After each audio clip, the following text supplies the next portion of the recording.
How's it going, everybody? Welcome back to the More We Know podcast, the world's mentor. This podcast was launched as a mentorship podcast for Gen Zs that are looking to inspire and empower and have a real life mentor in their pocket. And we've brought on people like the founder of Reebok, the mayor of Miami. The More We Know show is going to be on Bloomberg this summer on Dave Metzler's show. So it's really exciting. And I'm really excited about our next guest who comes nearby from where I am. I'm from Jordan, and we have similar roots here as well. Hala Taha, who she is phenomenal. She's the host of the Young and Profiting podcast. She's the CEO of Yap Media, and her podcast is frequently ranked as number one in education. I gained a lot of inspiration from her early on, over a year ago when I launched, because seeing her journey in this industry, our culture, Middle Easterns, you don't see many that are transitioning in this side of things. So to see her pave that way has been great. And she's interviewed some phenomenal guests, and she has a phenomenal media company and phenomenal story that she's going to share with us here today. Hala, thank you so much for being on. Oh, thank you so much, Samir. I'm so happy to be here. It's such a pleasure and an honor to have you on. I've been watching your podcast for some time, and seeing your journey has been phenomenal. But, for people that are tuning in, how did you get started with all this? I mean, where did you come from, and where did this process really start for you? Yeah, I would say everything started over 10 years ago. I worked at Hot 97 when I was in college, 19. I got an internship. For those who don't know, Hot 97 is like a number one radio station in America. It's a hip hop and R&B station. And I was an intern, and I worked for free for 3 years. I ended up doing a really great job in my first, semester as an intern, got promoted to work on the Angie Martinez Show, and became Angie Martinez's assistant, who was the voice of New York. And so during my time at Hot 97, I did all the research for the number one show that they had. I did all the interview prep. I ran the contests. I ran the radio boards. I even did commercials and honed my on-air skills. And at the same time, I would host online radio shows on the side. And so before there was anything called podcasts, there was this concept called an online radio show, and you used to go to a physical studio, record live, and you would tell everyone on Twitter, which was like the hot platform at the time, catch me 3 p.m. on dtfradio.com. And then it would like live on that website as like a little video that people could watch on demand. And that was podcasts before there were podcasts. So Young and Profiting was actually like my fourth or fifth show by the time I launched it, because I had all these different online radio shows. I ended up leaving Hot 97. Transparently, I did get fired after 3 years for a very silly reason. They were just trying to get rid of me because I was a risky, unpaid intern who was, asking to get paid. So they got rid of me. I ended up starting a blog site called the Sorority of Hip Hop. And, within 3 months, we were one of the most popular hip hop and entertainment fashion sites in the world. Blog sites were huge at this time. It was like around 2010. I almost got a show on MTV twice. That didn't quite pan out, but that experience was amazing. I hosted all the coolest parties in the city. We had this amazing blog. Like I said, we also had online radio shows as the Sorority of Hip Hop. I interviewed Fabulous, Soulja Boy, Chris Brown, you name it. So we used to do a lot of like music interviews. Then I went into corporate because I didn't get that show on MTV, and I was devastated, and I kind of lost my way for about 3-4 years. I thought I was just going to be a normal person. I thought that I wasn't cut out for entertainment. I had a lot of that Arabic pressure on me that like you need to just be like a lawyer, doctor, or a corporate person, or you're not successful. And all my siblings were doctors. So that was like made it even worse. I was just like this girl that was like trying to be on the radio, and like I was like just like a total black sheep in my family. 4 years into corporate, I didn't get an opportunity that I wanted, and it triggered me to start a podcast. Podcasts were more mainstream at this time. They weren't as technical to get into. People were actually listening to podcasts. This was 2018. So I started Young and Profiting podcast, and now 4 years later, number one education podcast across all apps. I run a media agency for social and podcasts that has 60 employees, and we're like really the hottest thing in the industry right now. It's called Yap Media, and this is a very long time coming, but that's my story in a nutshell.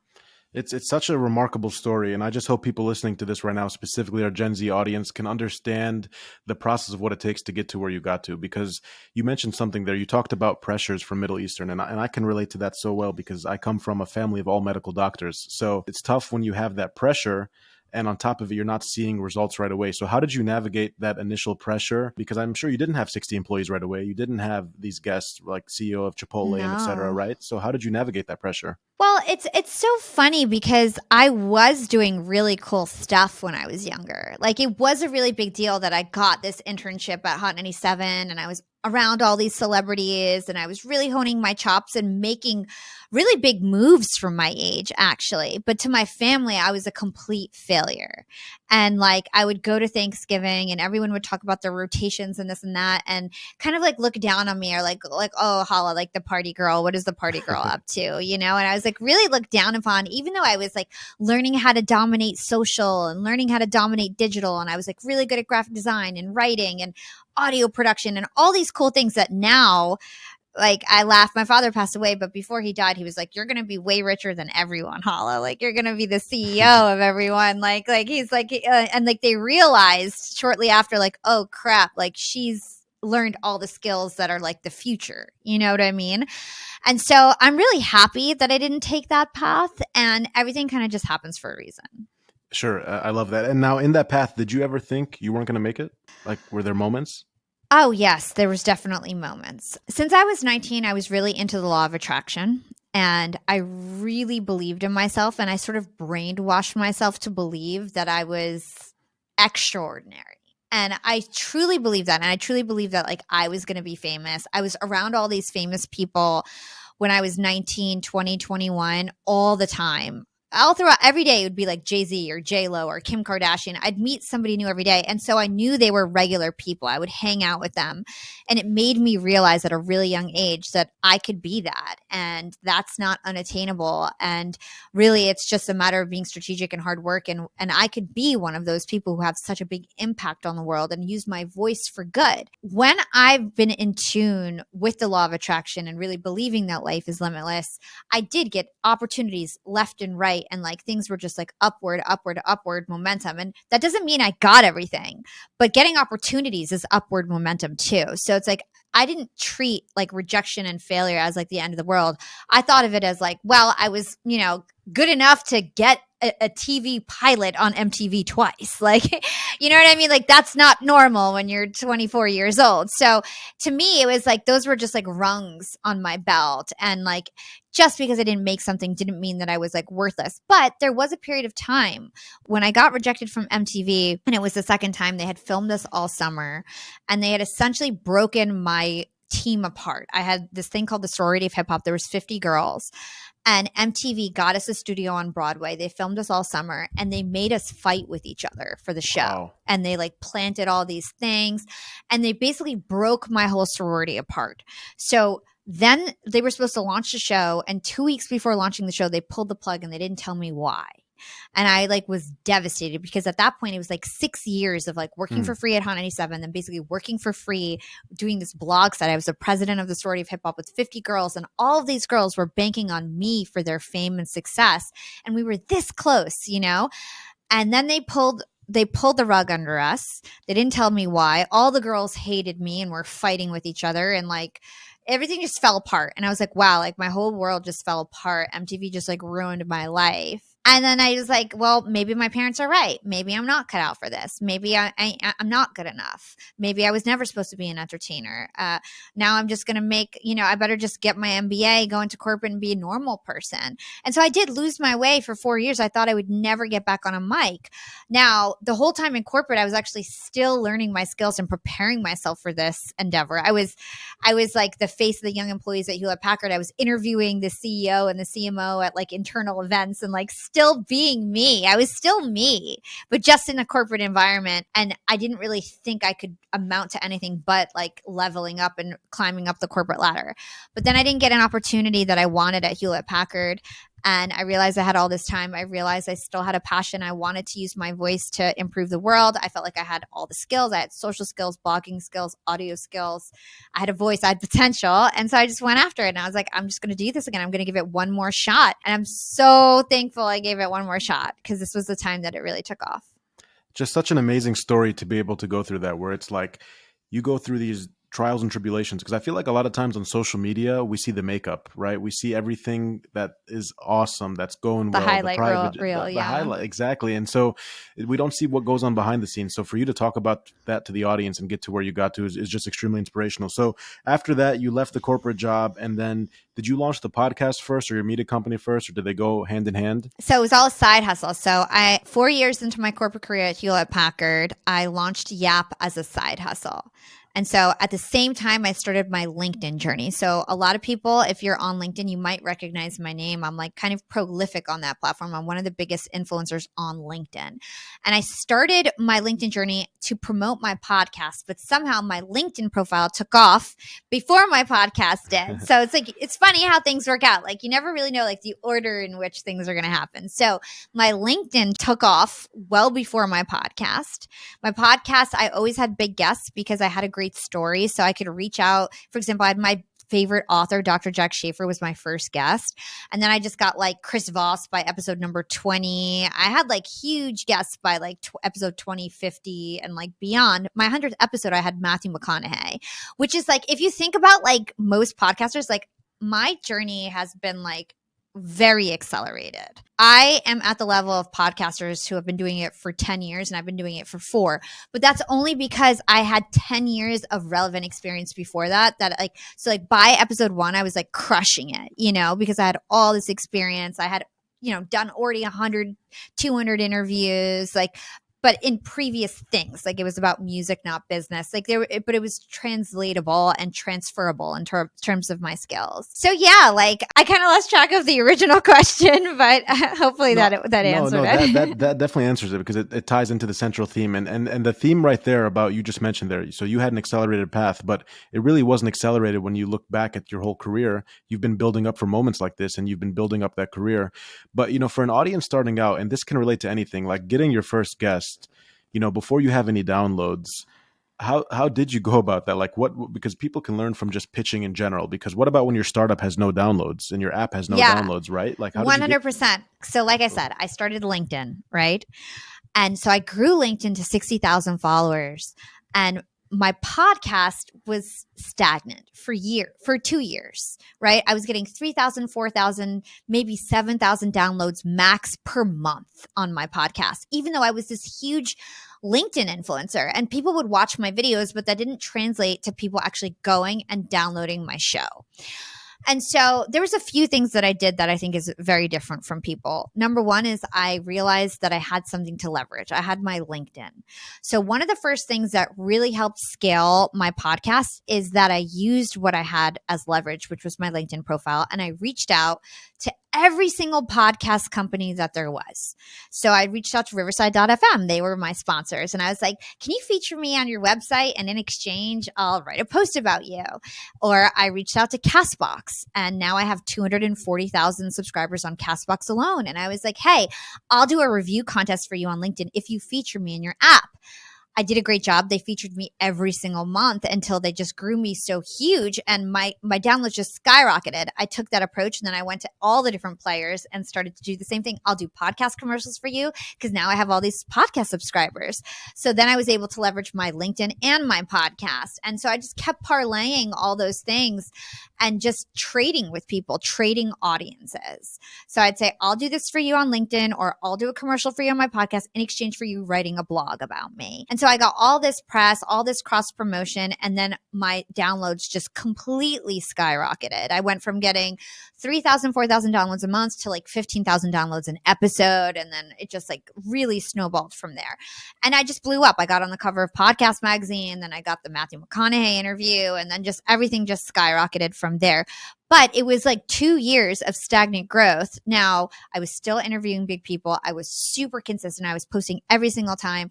I had raving super fans. The people that did listen to my show loved my show and would advocate for my show. And I was growing my personal brand, and I was guesting on other shows. I was doing the work and acting as if I was big before I was even that big, right?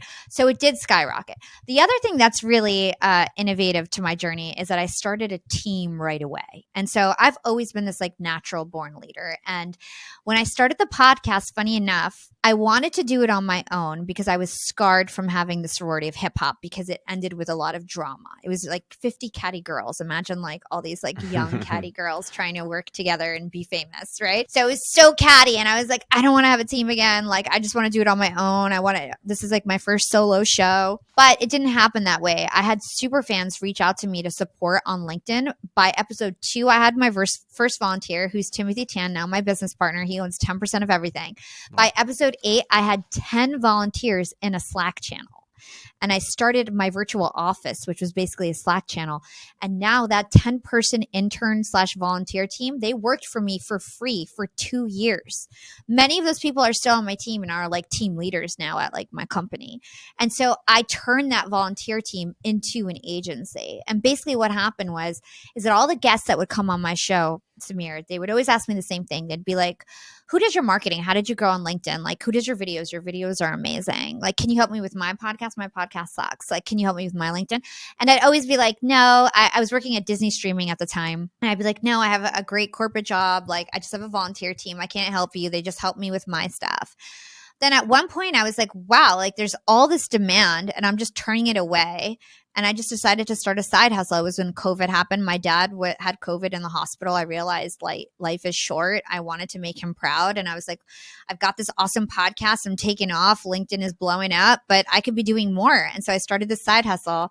My first client, and I'm not a weirdo about giving numbers. Like some people might think that's egotistical. I think it's inspirational because I'm a ethnic young woman and most women are not killing it the way, and I want to inspire people. My first client was $800 a month. My second client was $30,000 a month retainer. And that changed everything. I did my side hustle for 6 months. By the time I quit my job at Disney, I had 30 employees all around the world. I had 3 full-time US employees. And I was making like over $100,000 in revenue a month. 6 months into starting my side hustle. Wow. And like now, we've generated over 4 million in revenue. It hasn't even been 2 years. Wow. We're getting looked at all the major networks want to sign us. I have my own podcast network. Everything just took off because it was the product market fit. Right? It's like I had the product market fit and I paid attention to the demand around me. I believed that life is limitless. I saw my opportunities and I acted on them. And I put in the hard work. I delayed my gratification. I worked 16 to 18-hour days for 4 years. I can't even remember how I've had 2 jobs since I was like 19 years old. I've worked really hard. Now I feel like I'm finally starting to balance and like do more fun things. But like I worked really hard and hard work pays off. That makes me so happy. And then it's also just extreme happiness because, Palestinian, Jordanian, like those cultures, Hala, firsthand, in our culture, you don't see that often, right? Like you see traditional lawyers, doctors. So people who come from Palestine and Jordan, you don't see that path where they go media like that. Now there's been an influx now with TikTok influencers, et cetera, that have changed that a little bit, but the culture's still not there. So if even 100 people take away from this the fact that, look, you are in a situation where statistically the odds were against you. Middle Eastern, you're a woman in this sort of business world. It's dominated by men, correct? And white men to some capacity. So you to come in and do what you did, it's so important for people to take that away. But now my other question for you is, how do you do that? How do you go from one client at $800 a month to 30 days later, a client at $30,000 a month? Well, basically what I did is my first client was Heather Monahan. She's a huge LinkedIn influencer and I used her as training reels. And my formula for everything is I do it for myself and then I do it for others. So she gave me the confidence that I could take over somebody's like LinkedIn profile, for example. So I had a team of 10 volunteers and I had like a little intern program. I was paying nobody except for like my audio engineer. And I had like some Filipino like video people that I used to pay like one girl like $700 a month. And like, I literally had no money. I didn't have money yet. I was just working in corporate, And so I had this free team, but I was really motivating to them. I was like, at that time, it's funny because it's like now I have 60 people on my team and like everybody loves me as a CEO. I'm a great CEO, but like they were infatuated with me at the time, like my volunteer team, and they were so aligned to the mission. So this is like a lesson that I'm trying to like give to your listeners is that when you're so passionate about your mission, and I had no intentions to make money. I started the podcast to like do good for the world and people were so attracted to that. And I had so much to teach them. I had so many skills. I was so good at social, so good at writing, so good at going viral, so good at making videos, graphics. And I would teach everybody how to do this. And so they were really thankful because I was teaching them skills that they could then monetize and go on their own. And so I had this amazing team that was super aligned to my mission. And basically what I decided is that everything that we could do for me, we could start to offer as a service. So we figured out how to hack like LinkedIn. Then we started to do that. We figured out how to do a podcast. So I was able to offer that as a service. And so I just like shot my shot. There was this guy the guy that gave me the $30,000 retainer, my second client, his name is Jason Waller. He's still my client.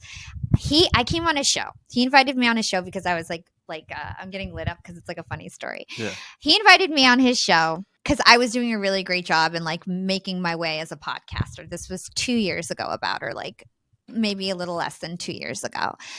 And at the end of the interview, and mind you, I had one client, all I was doing was her LinkedIn and her videos. Maybe I started taking like a little bit, but like I barely had an agency. It was just a side hustle and I was making $800 a month. And he's like, Hala, do you do this? Like, can you help me with my podcast? Can you help me with my social? And this guy's a billionaire. He has like the #1 private company in America. It's called Go Pink now. And he's super rich. And he was like, can you do this for me? Like, and I was like, yeah, I have an agency, Yap Media. And so lesson here is like, say yes before you know you're ready, right? So I was very confident. And I was like, hell yeah, we could do it for you. I've got such a great podcast. I'm blowing up on LinkedIn. I could take over all your social on your podcast. He's like, okay, let's have a meeting and you'll pitch me and like give me a proposal and we'll talk. And I'm like, okay, cool. So we scheduled a meeting. I spent time on a PowerPoint. They used to call me the PowerPoint princess before they called me the podcast princess. So like, thank you, corporate job, for teaching me how to do PowerPoints. So I created this amazing PowerPoint that was like all branded, Yap Media. And I was with my business partner, Timothy Tan, and we were like, all right, let's offer LinkedIn, Instagram, and podcast. And we were talking about pricing and we're like, fuck it, let's just do 10,000 each service. Like we had no rhyme or reason. We're like, what's the worst you could do is no. And so I had this presentation and I was like, we'll do like, I had all my services. We went through each thing. And then at the end of it, I'm like, yeah, and it's $30,000 a month. And he was like, let's do it. And I was like, okay. And then I had to figure everything out. Like, it's just like I just had to figure it out. I just figured it out. I was like, all right, we offered him this. I know I can do it all. I did it all for myself. So that's the key. I didn't come in there like not really knowing how to do it. I was like, well, I did it for myself. I guess I can offer this to somebody else. And then that just changed everything. I was able to start paying my interns and paying my volunteers and hiring them and hiring more people. And then I just kept getting client after client. Then Kara Golden, the CEO of Hintwater, was like one of my next clients. Then I got Alex Carter, the world's like top female negotiation expert. And then I just kept getting client after client. Once you get one, it's like really easy to get the rest. Yeah. Yeah. I think the important lesson there is, sometimes people are so scared from a capacity standpoint, right? Where it's like, I don't know if I'm ready to take this on, or I don't know if I'm going to do this. And, you mentioned Kara. Kara had sent me a copy of her book. And one thing I loved about her book was you have to fly the plane while you're building it, right? And so shout out to her on that. And I feel like that's what you did almost, where it's like, you are learning as you go, and you took that and look, you built a company that's, doing 4 million in revenue, but not to mention, revenue aside, you see how many businesses shut down in the last 2 years. So for you to not only have triple digit or whatever it is growth, but to also sustain that is what's even more impressive in this environment. Yeah, 100%. I mean, COVID, it's so funny. Like COVID, it ruined businesses, but I launched my business right when COVID happened and digital took off. So some industries like really thrived, including podcasting. 100%. And so now I want to ask you that question there on podcasting, because this is a mentorship podcast and people always take away something from it. When you just had the podcast side of it, were you making money from the podcast, or was it really just the brand? No, I made money first from my guests. So basically what happened was the first 2 years, I had no intention of making money. I tried to do affiliate marketing. It doesn't really work. Like, you're not going to make I made like $500 a month. To me, that's not making money, right? So like, I didn't get sponsorships until 3 years into doing the podcast. Now my podcast generates between $40,000 and $50,000 a month. Just my podcast, right? So podcasts can really be a great business model. People don't realize this, but you need the downloads. But to get the downloads, you need to invest. So that means ads, that means guesting on other shows, that means growing your personal brand, growing your social media, retargeting your social posts and bringing people in, pulling them one by one into your show. And so it takes a lot of resources. And for me, I did a decent job. Like, I really did grow a decent amount in the first 2 years. That's one of the reasons why I was able to launch my social agency and all that. But the real money came when I decided to take the demand of my guests. So, right, there's multiple ways to monetize a show. You can use it as a lead generation tool. And there's two audiences for that. There's the guests who come on your show, and there's your audience itself. So some people like sell courses to their audience or try to sell like a book to their audience. I have a certain type of guests. They're usually best-selling authors, CEOs, celebrities. Those are the types of people that I want to represent on social, right? And so those people asked me to launch a marketing. Literally, I had guests who were like clamoring for me to start a social or production agency. And it was my guests who became my clients. And so even till this day, most of my money is coming from the guests that come on my show. By the end of the call, usually they're like, so can you tell me about Yap Media? Like, could you do this for me? And it just turns into like a discovery call by the end of it. Or they'll be like, can we schedule time and talk about your social services afterwards? And I almost never do any selling. I don't do any paid ads for my company. I don't do any like Facebook ads. I don't do any cold outreach. It's all just people who come on my show and are interested in my services. So using a podcast as a lead generation tool for whatever your business is super smart. So you always want to think, what is the business that I have and who is my perfect clientele?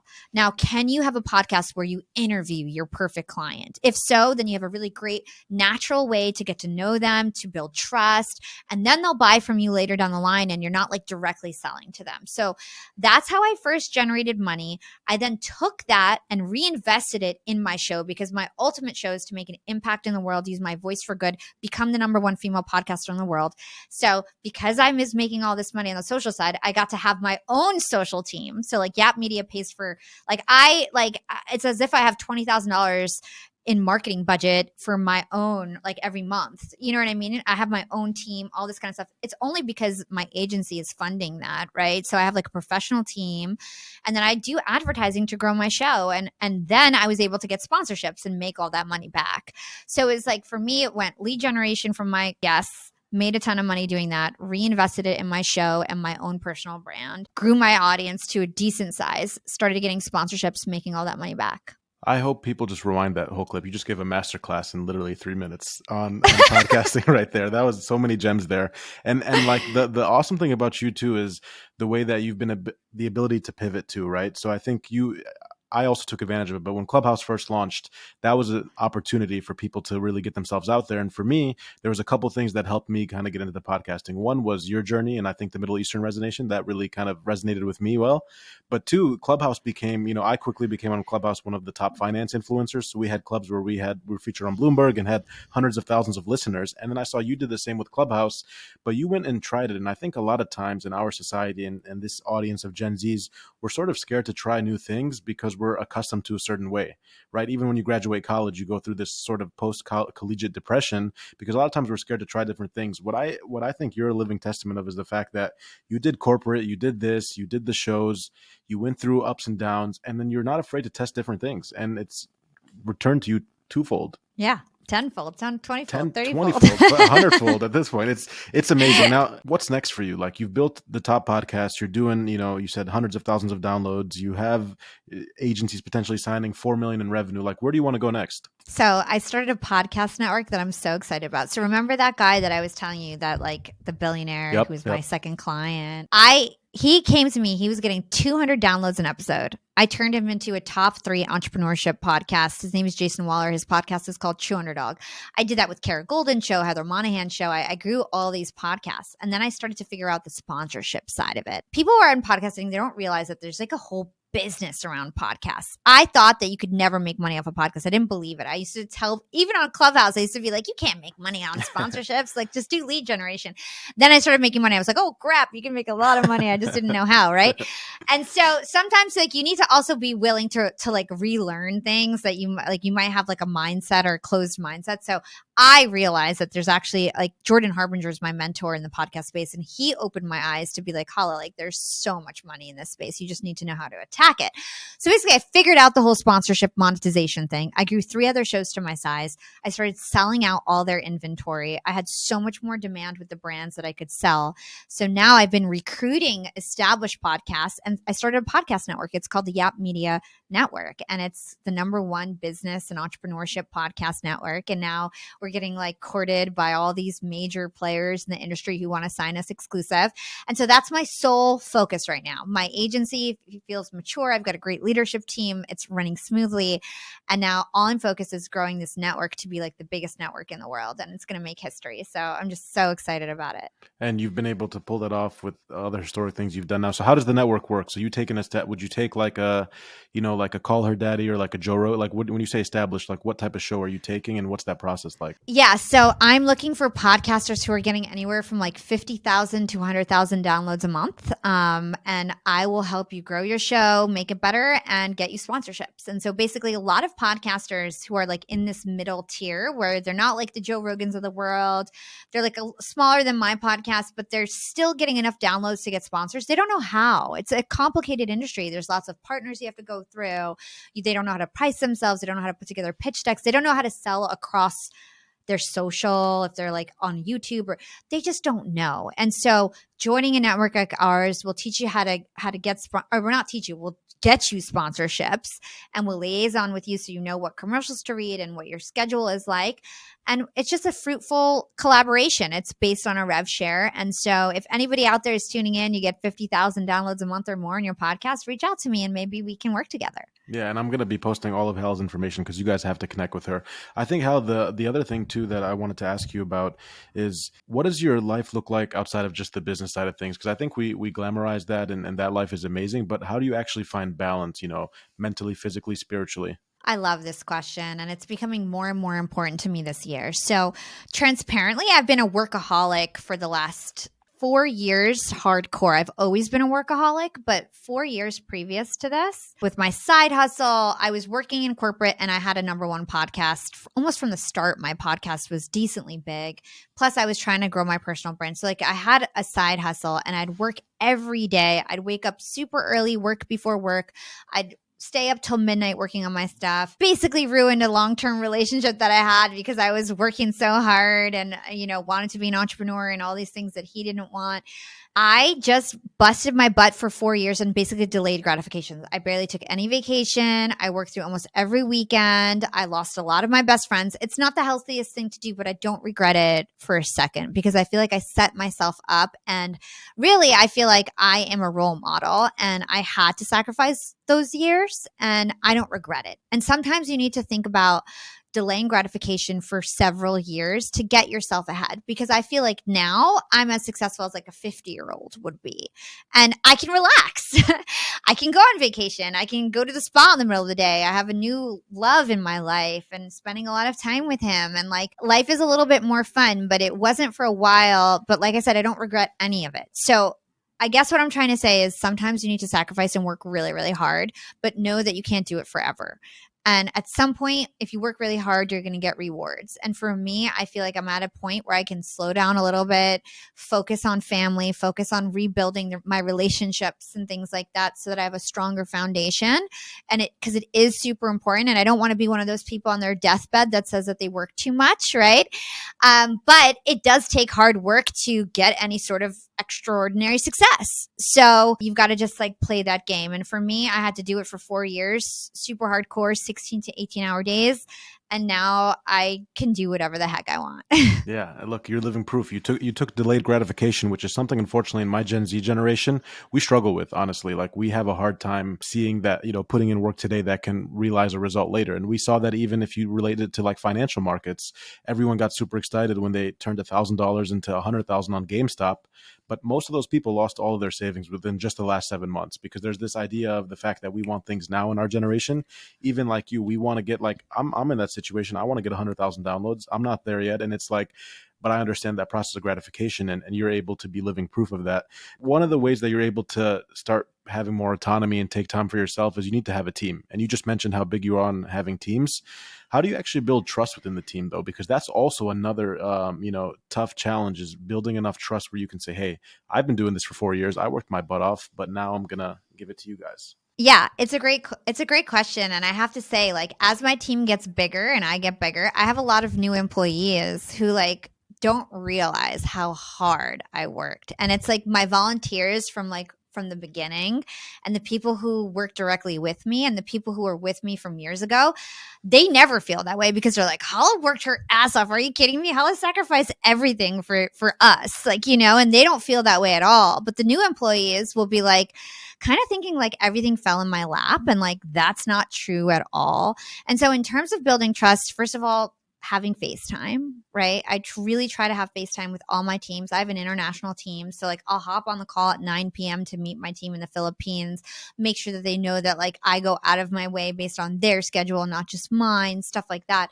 We have lots of all hands calls, having a really strong mission that everyone's aligned to, having quarterly goals, yearly goals that everyone is aligned to. And then also like just making sure that work is fun. People are learning. I'm paying attention to where people want to go in their careers and not only considering what I want in my career, and like asking for feedback continually. And we've got such a great culture at Yap, and I feel like it's because we all started with this like really pure mission to help the world, and none of us made any money at first, and so it has like really bonded us. You know, the fact like when you start with such pure intentions, you really get a strong bond. Yeah, and look, and I think you hit the nail on the head when you look at some of the biggest companies. Like even if you look at employee number like 41 at Uber, he's a billionaire.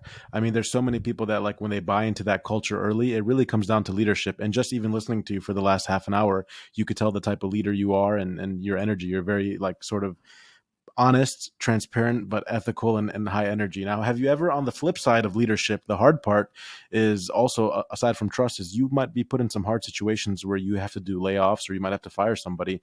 Have you ever had to go through that process? Oh, yes. Yeah. Unfortunately, we have because sometimes we'll lose really big clients or, somebody won't have the skills that they said they have. I tend to give people a lot of chances. So, one of my first strategies before letting people go is actually to put them on another team. And I have several people.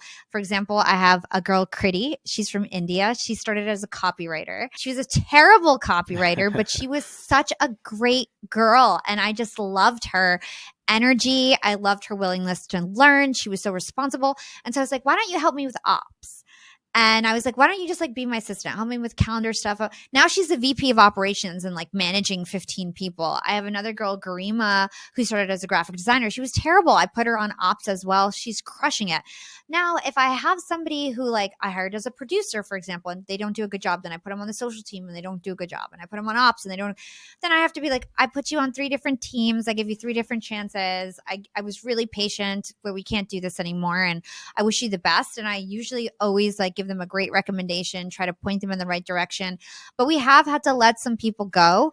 Most of the times it's like culture fit, like if you're willing to learn, work hard, you'll probably make it at Yap Media. But sometimes people just like aren't self-motivated and like they need constant motivation and like that kind of stuff. It's like we just don't have time for. You've got to like pick up the pace and just want to learn and keep it moving and be positive. Also have to let go of people who like were causing conflict and things like that. We just want a happy team. So if you can't be happy and just work hard, you can't stay with us. Yeah. Where did you develop that though, Hal? Like one thing I've noticed about you from your podcast and on this interview is you always seem extremely happy. And I'm sure that's not always true. You've gone through hardships and we talked about it, but where did you develop this like just this sense of happiness? Because it is tough for even me and myself, and through hardships I've gone, it's tough to like stay happy if I'm being honest. I think just being grateful, just being grateful. Like not everything's perfect in my life. And honestly, like even throughout that journey, I just told you guys, lots of bad things happen. I broke up with a man that I was with for 12 years, like my Wow. whole adult life. He left me, or like we broke up. I left him technically because he didn't want me to start Yap Media. And I felt like this is my life. Like this is my destiny. And I've been holding off my destiny for so long. And like the universe is pulling me this way and giving me every sign. And if like you don't love me enough to support me in that, then I have to leave. So like I went through heartbreak. My father died, who's my hero. My best friends from childhood, transparently, like can't stand me now because they just don't understand my life and they feel like I left everyone for like these bigger dreams. And like sometimes you grow apart from people, right? And so it hasn't been all shiny for me. There has been a lot of sacrifice, but I'm really grateful. Like I'm just grateful for so many things. And I feel so passionate about what I'm doing and the wider mission that I have, that I just feel so happy that like I didn't give up and I didn't let these setbacks stop me from living my dream. And I didn't let MTV or Hot 97 or my ex-boyfriend stop me from anything. I just took control of my life and became my own gatekeeper, and just, drove my own car to my destiny, And so I just feel like I just feel so happy about that. Like I think that's why I'm so happy, because I was rejected so many times and I just kept going, and now it's all paying off, and it's been paying off for a few years. And I just see it's just like such an accelerating pace though. And so of course I'm happy because it's all finally lining up. Yeah, I love that. And I love the fact that you just are able to talk about those setbacks easily and realize that this is something that's not easy at all. It's a process that we all got to go through and face at some point. So I appreciate that. Now, if I, going sort of into the conclusion here, if I took away your podcast tomorrow and you had to start from scratch, everything again, what would you do? Oh my God, don't say that. What would I do if you took away my podcast and I had to start from scratch? Yeah, No agency, nothing. no I was agency, not the scratch. podcast princess anymore. Yeah. Podcast princess erased from the map. Yes. I would start a skincare company. I would like become an eyelash tech and like start a whole like eyelash / salon franchise and become a millionaire, billionaire that way. And that's probably the second wave of my life. I'm going to have some sort of skincare company. Okay, awesome. I love that. I love the different transition. I like that. This audience, a lot of them are 21 to 24, so a lot of them are graduating college. So what could you give them as a takeaway? Like if you were a commencement speaker and you're talking to people that are 21 years age, like what advice are you giving them now? They're just graduating. Go get experiences. Work for free. Go intern for someone. Go intern for Yap Media. Work for free. Learn skills. Learn digital skills. Learn on the internet. Read. Gain skills. I meet too many young people who do not have skills and who wonder like, why am I not getting a job? Why am I not making money? Because you need to have skills that are monetizable. So I would say invest in yourself by getting the skills and the experience. And sometimes that means working minimum wage. Sometimes that means working for free for a while and learning on somebody else's dime. And do it for as long as you can. I'm telling you, like, I'm so thankful for all the mall jobs that I had growing up. I was working since I was 13. I'm such a killer salesperson, but I literally never had a sales job as an adult. But I'm a killer salesperson. My second deal was $30,000 a month, like I said. And it's because I worked at the freaking mall when I was 15 to 20 years old or whatever it was. And so just get those skills, get those experiences. Don't worry about making money right now. Just get the experience. And I love that you mentioned that though. Sales is something that's such a hot topic because a lot of people look at sales as like car sales. It's like slimy, it's greasy, it's this and that. Like tell people building a $4 million business, how important is sales? Oh my God. Most of my job as a CEO now is sales. Everything I do is sales now. I don't do anything else. As you climb to the top, more and more of what you do is just sales. And those skills, by the way, sales just does not mean like you're on a call pitching a client for a deal. Like sales is everything. Negotiation is everything. I have so much content on sales and negotiation on Young and Profiting podcast, especially my content with like Chris Voss. I have like maybe 4 episodes with him, and I highly encourage everyone to check that out. Yeah, I just love that you said that because you built the company, you built the podcast, and by the way, when you're booking guests, you have to sell yourself. When you and I having this conversation, everything right now, is sales. Everything is sales, right? And I really feel like part of the reason why I've been so successful is because I had so much sales experience as a teenager, not even as an adult, as a teenager, and that like ingrained like these social skills, these little nuances that make me a good salesperson. And so I highly recommend, please do not wait until after college to get your first job. I feel like everybody who I know waited until after college or med school to get a job is not doing that great right now because they just don't have the experience and they're not used to hard work. That's the other thing. Like you kind of get like humble when you like work at the mall and things like that because like you're in a service job. You've got to be polite to people. People kind of look down on you, but you've still got to sell and show up every day on time. And like you're just learning all these little skills that like later down the line is going to pay off super heavy. I'm just so glad you said that because you realize how important it is and people need to start selling early on. And, if you learn how to sell, you'll never be without a job, whatever you do. So I'm just so happy that you're able to tell us that right there. That's key there. So, you were our mentor today, but before you go, I have to ask you a question. You've interviewed hundreds of people. What was the most like awkward interview or experience that happened? Like just, was there ever a situation where you're like, oh my gosh? Well, I had one that I didn't put out. It was like some actress. I don't even remember her name. And she had a dog on her lap. And my show was already huge by then.